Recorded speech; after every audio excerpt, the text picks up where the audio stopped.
La CIA a mis en place 4 indicateurs de comment manipuler quelqu'un. C'est MISE, M-I-S-E.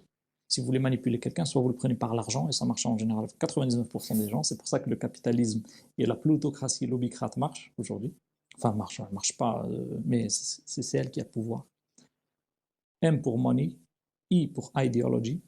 Vous arrivez à le convaincre par des thèses extrémistes, ou la idéalistes, ou la révolutionnaire, etc.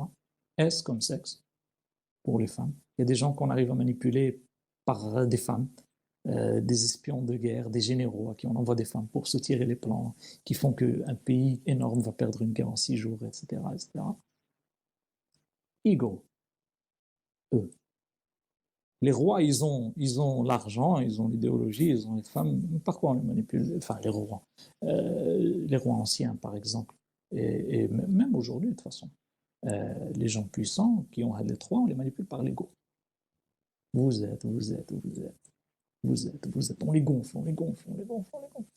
Et après, on devient gentil. On fait partie du petit cercle. L'islam, il vous enlève les 4. Et le philosophe roi de Platon, il enlève les 4.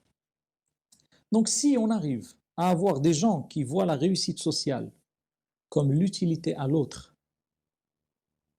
comme l'idéal vis-à-vis de Dieu, comme la vertu, comme l'utilité pour son prochain, pour la planète, pour soi, on doit être utile pour nous-mêmes. Qu'est-ce qui nous différencie des animaux si notre but c'est d'avoir un logement, d'avoir des enfants, une famille, une voiture et de la nourriture? C'est quoi la différence avec les animaux?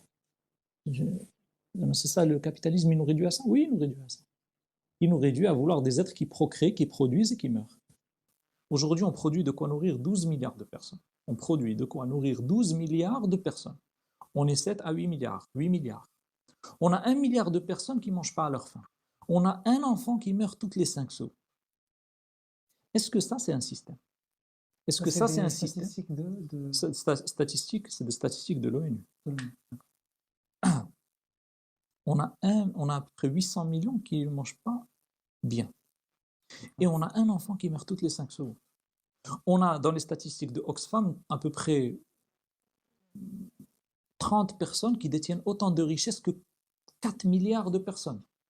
30 personnes, c'est-à-dire ils tiendraient dans un studio comme celui-là, qui détiennent autant de richesses que 4 milliards de personnes. Pourquoi ce système? Parce que c'est un système qui s'appelle capitalisme.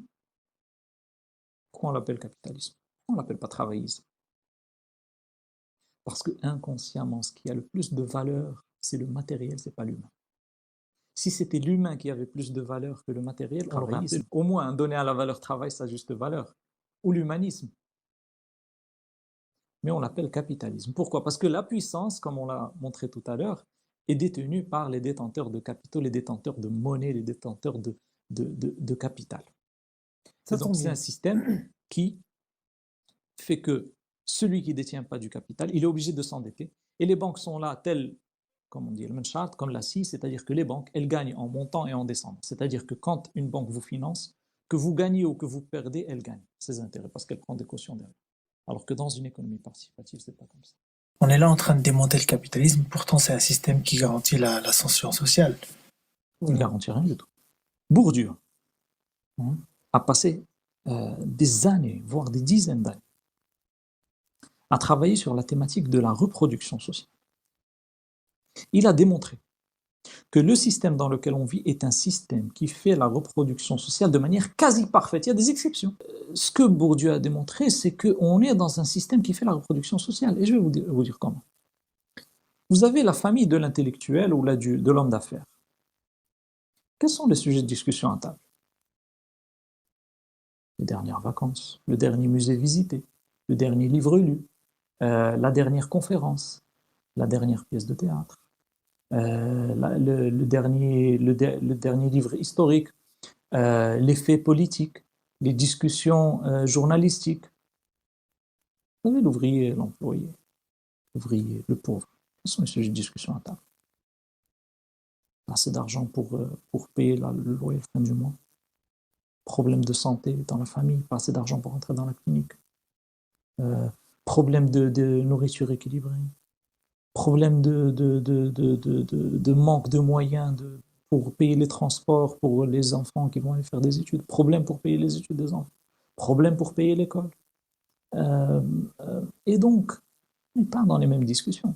Donc forcément, l'enfant des personnes intellectuelles ou les riches, forcément, il aura un substrat intellectuel pour analyser les faits et les devoirs en sciences sociales qu'on va lui poser, en histoire, en philosophie, en économie qu'on va lui poser, bien plus aisé que...